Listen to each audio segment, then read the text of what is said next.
आपके सियासी पार्टियों के आखाओं के आगे झुकेंगे, मगर एक जो है तो औरंगाबाद का खासदार जो है, जो अच्छा काम करने की कोशिश कर रहा है, उसके साथ नहीं खड़े रहेंगे।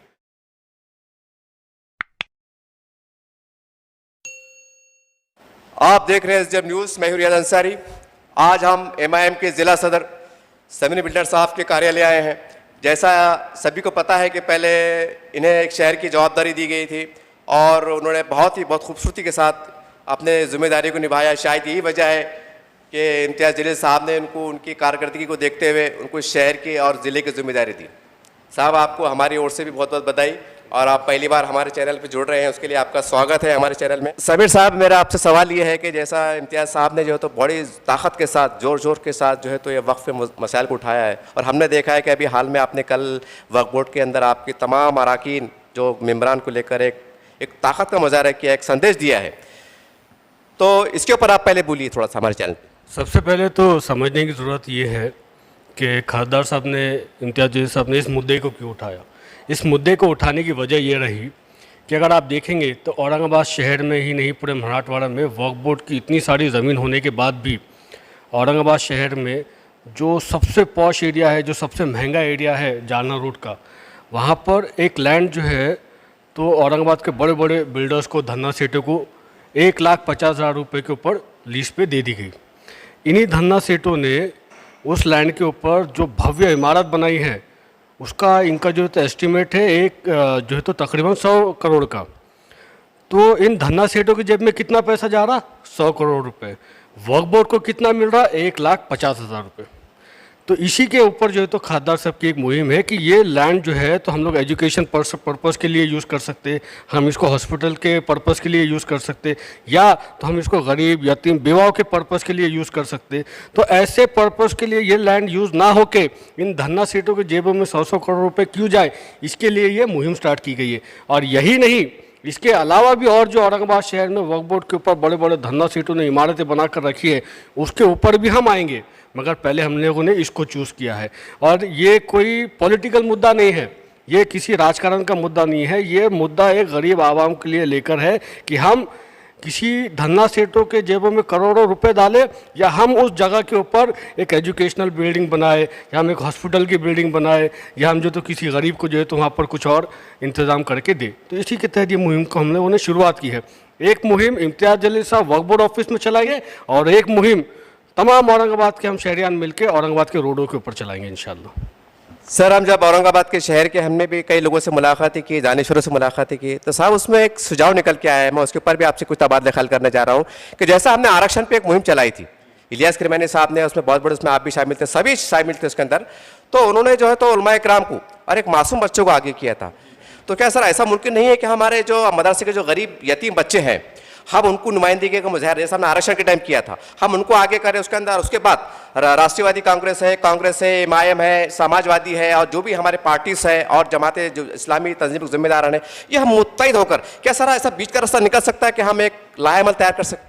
खासदार साहब ने खुद अपील की थी कि मैं चाहता हूं कि इस मुहिम के अंदर जो है तो तमाम शहर के लोग जुड़े। इसके अंदर उन्होंने बीजेपी के लोगों को भी इनवाइट किया था, एनसीपी के लोगों को भी इनवाइट किया था, शिवसेना के लोगों को भी इनवाइट किया था, और कांग्रेस के भी लोगों को इन्वाइट किया था। ये कोई राजकीय मुद्दा नहीं है, इसको हम राजकीय ना बनाए तो बेहतर होगा। मैं खुद जो है तो खासदार इम्तियाज़ जलील साहब की तरफ से गुजारिश कर रहा हूँ, आप सबसे, तमाम शहर के जो है तो मुख्तलिफ पार्टियों के जो हमारे लीडर्स हैं उनको भी गुजारिश कर रहा हूँ कि आप आइए, इस मुहिम में इम्तियाज़ जलील साहब का साथ दीजिए। मैं आपके पीछे खड़े रह के काम करने के लिए तैयार हूँ। सर, लेकिन जैसा कि ये तो आपका बयान है कि भाई आप जुड़िए,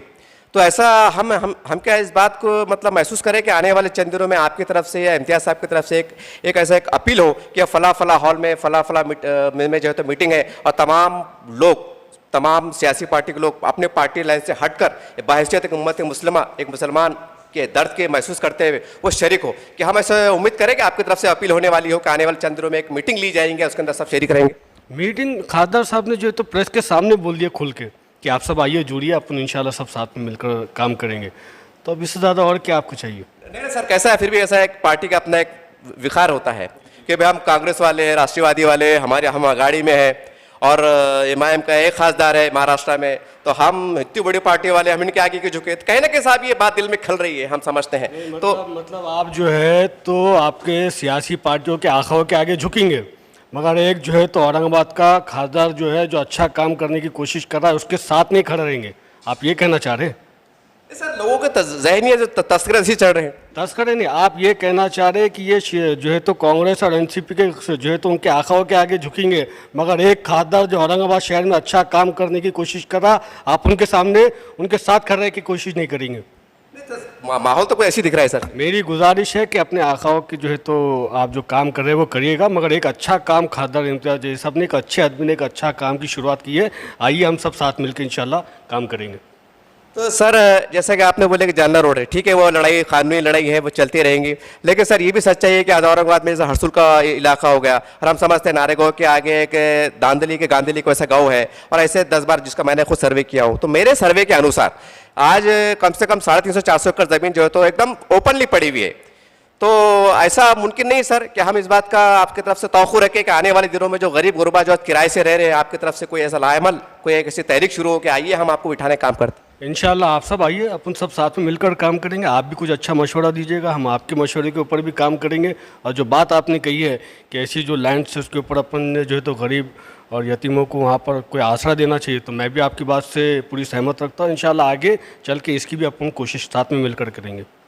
सर मैं भी जो है तो एक आज से 10 साल पहले मैं समाजी संगठन से जुड़ा हुआ था, दलित समाज की एक संगठन है, और मैंने बेघर लोगों के लिए हमने उसका एक प्रयास करे थे, भले उसमें असफल रहे, कामयाब नहीं रहे। तो मुझे अच्छी तरह याद है, पूरा तमाम औरंगाबाद के लोकमत और औरंगाबाद टाइम्स एशिया में इसका भी कहीं कहीं तफसीलात मौजूद है कि वो करीब 26 से 30 हज़ार पे मुश्तमिल मोर्चा निकला था, आज से 10 साल पहले की बात है। उसका एक मोर्चा जो तो क्रांति चौक पे था और एक सिटी चौक में था, इतना बड़ा मोर्चा था वो बेघर। तो अगर सदा लगाते हैं कि भाई दारुसलाम पे आइए जो बेघर है और उसकी का हम नोंद करने जा रहे हैं, तो सर आप खुद देखेंगे कि लोग जुड़ जाएंगे। थोड़ा ये कोरोना काल ख़त्म हो जाए तो इंशाल्लाह आप जो बात बता रहे हैं इंशाल्लाह उसके ऊपर भी कुछ ना कुछ राय अमल बना के उसको भी जो है तो शहरियान तक पहुंचाएंगे। सर अब जैसे कि मैंने बीच में अभी अफसर खान साहब का इंटरव्यू लिया, तो उनकी भी एक तड़प है, तो क्या एक पार्टी लाइन से हट के कि भाई कहने के वो उम्र के एतबार से भी, आपके तजुर्बे के एतबार से भी कहने के वो आपसे सीनियर है, तो एक दोस्ताना तरीके से कि अफसर भाई चलो हम मिल बैठ के बात कर लेते हैं, कि सर ऐसा एक माहौल क्रिएट हो सकता है सर आपकी तरफ से? भाई माहौल मैं बता रहा हूँ आपको, खासदार साहब ने प्रेस के सामने स्टेटमेंट दिए है कि आइए तमाम मुख्तलिफ पार्टी के मेरे लीडर आइए, अपन सब साथ में मिलकर इस विषय के ऊपर काम करेंगे। तब उसके ऊपर और क्या बताना है अभी? और सर एक सवाल और है कि जैसा कि औरंगाबाद के अंदर एक मुहिम चल रही है, बहुत अच्छी बात है, लेकिन सर ये सच्चाई है कि गंगापुर है, वैजापुर है, कन्नड़ है और नांदेड़ है, परभनी है, जिंतूर है, परतूर है, ये है, यहाँ भी जो है तो वक्फ के बहुत से मसाइल है, बहुत पेचीदा है, घोटाले भ्रष्टाचार है, और आज एमआईएम का वर्चस्व पूरे महाराष्ट्र में देखा जा रहा है। हम समझते हैं कि हर महाराष्ट्र के हर गाँव में, हर ग्रामीण में, शहर में इसका यूनिट कायम है। तो सर आखिर क्या कारण है कि आपने तमाम महाराष्ट्र के जो कार्यकर्ता है, जो सदर है, वार्ड अध्यक्ष है, उनको अलर्ट करें कि भाई आप भी तहसील के मारिफत में, ग्राम पंचायत के मारिफत में, जिला कलेक्टर के मारिफत में एक निवेदन दो ताकि लोगों के अंदर बेदारी आए? सर ये इस तरह का काम दिखाई नहीं दे रहा है। जिस तरीके से खासदार साहब पिछले 2 महीने से जो है तो इस वक्फ बोर्ड के इशू के ऊपर काम कर रहे हैं, तो पूरा महाराष्ट्र के वक्फ बोर्ड के जितने भी ज़मीन घोटाले वाले वो ऑटोमेटिकली हिले हुए हैं, उनको हिलाने की ज़रूरत नहीं, सब परेशान है यहाँ से लेके वहाँ तक, और सब जो है तो कोशिश कर रहे हैं किस तरीके से हम अपनी जान बचाएं। तो मैं आपके माध्यम से तमाम उन घोटालेबाजों से ये क्लियर कर दूं कि आपकी पकड़ होने वाली है, आप बचने वाले नहीं हैं। खासदार इम्तियाज जलील साहब 5 साल वक्फ बोर्ड के मेंबर है, 5 साल, और 5 साल के अंदर एक दिन आपका भी नंबर आने वाला है और इंशाल्लाह ज़रूर आएगा। सर लेकिन ये भी सच्चाई है कि सेकुलर पार्टी से जुड़े हुए जो लोग थे 25-30 सालों में, कहीं ना कहीं आज आप, मैं नाम लेना मुनासिब में समझता हूँ, आप अगर इंक्वायरी कर ले आरटीआई डाले तो मालूम पड़ जाएगा कई सियासी लीडरों के पास आज 200, 300, 500 एकड़ जमीन है। तो सर आपको नहीं लगता कि बहुत बड़ी टेढ़ी खीर है? कितनी भी टेढ़ी खीर रहने दीजिए, इंशाल्लाह हमारी अगर नीयत साफ़ है तो अल्लाह हमारी मंजिल जो है तो आसान कर ही देंगे, और आप जैसे बुज़ुर्गों का भी जब साया है और दुआएं है तो इंशाल्लाह अच्छे से अच्छा काम करने की कोशिश करेंगे। तो सर आने वाले वक्तों में क्या ये समझा जाए कि औरंगाबाद शहर के अंदर जो जैसा किराड़पुरा है, बाजीपुरा है, यहाँ पर सर हमने देखा है, मेरा खुद का सर्वे है कि बहुत से गरीब लोग आज किराया नहीं दे पा रहे सर, और मतलब इतना मेहनत करते हैं तो आधा किराए में चल जाते हैं, उनके बच्चे एक टाइम का फाका निकालते सर। तो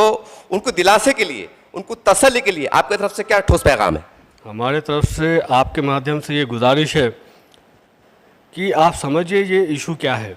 ये इशू जो है तो कोई पर्सनल नहीं है, प्रोफेशनल नहीं है, ये आवाम का इशू है। और ये इशू उठाने का मकसद ही ये है कि ताकि जो है तो जो धन्ना सेठों को बड़ी बड़ी जायदादें वक्फ बोर्ड की मिली है उनसे जायदादें बचाई जा सके, और जो मुखलिस है, जो बहुत ज़्यादा ज़रूरतमंद है, उन तक जो है तो जायदादों का कुछ हिस्सा पहुंचाया जा सके ताकि उनका घर बार सेट हो सके। आज आपको या मेरे को खुशी होती क्या कि वक्फ बोर्ड के ऊपर जो है तो बड़े बड़े धन्ना सेठ बैठे हैं और हमारा भाई सामने पंचर की दुकान के ऊपर पंचर बनाते बैठा है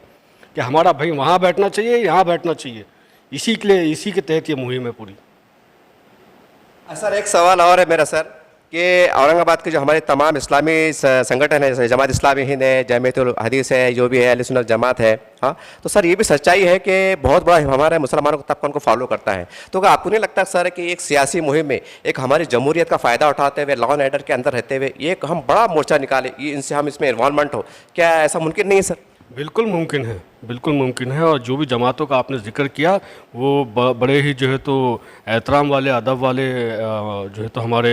बुज़ुर्ग हैं, और उनका साया और उनकी दुआएं हमेशा हमारे साथ रही है और आगे भी इंशाल्लाह उनकी दुआएं और उनके साथ से ही काम करते रहेंगे।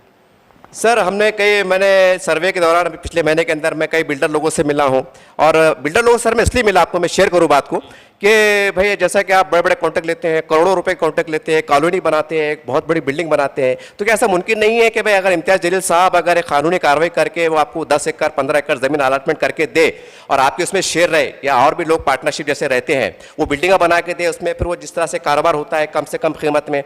तो सर ये मुमकिन नहीं? आप भी, आपके वालिद साहब भी औरंगाबाद की जानी मानी शख्सियत है और अल्हम्दुलिल्लाह उनका तो ऐसा रिकॉर्ड रहा है कि हम समझते हैं उनका रिकॉर्ड कोई नहीं तोड़ सकेगा, कि ऐसी आपके वालिद साहब शख्सियत रही कि जिन्होंने भाजपा को और सेना को अपनी मुट्ठी में रखा था। ये कड़वी सच्चाई है, औरंगाबाद शहर ने देखा है। तो सर आप भी कहीं ना कहीं हम समझते हैं कि उन्हीं की आप आल है, अरे कहीं ना कहीं वो जोश, वो जुनून आपके अंदर दिखाई देता है। तो क्या आने वाले वक्त में समझा जाए सर कि जो बिल्डर लॉबी है हमारा औरंगाबाद में, बड़े बड़े मुसलमान, कि उनसे आप तबादला ख्याल करेंगे इम्तियाज़ साहब, या आप एक शहर सदर की, एक जिला सदर की हैसियत से, कि भाई हम ये आपको ज़मीन अलॉटमेंट करके देते 5-6 एकड़, जैसे हरसुल की ज़मीन है, गांधीली की ज़मीन है, और वहाँ पर एक मुसलमानों को 1000-2000 घर बना के दीजिए, आप टूटे फूटे कच्चे पक्के जैसे भी बन सकते हैं, कि ये मुमकिन नहीं है सर कि ऐसा होना चाहिए?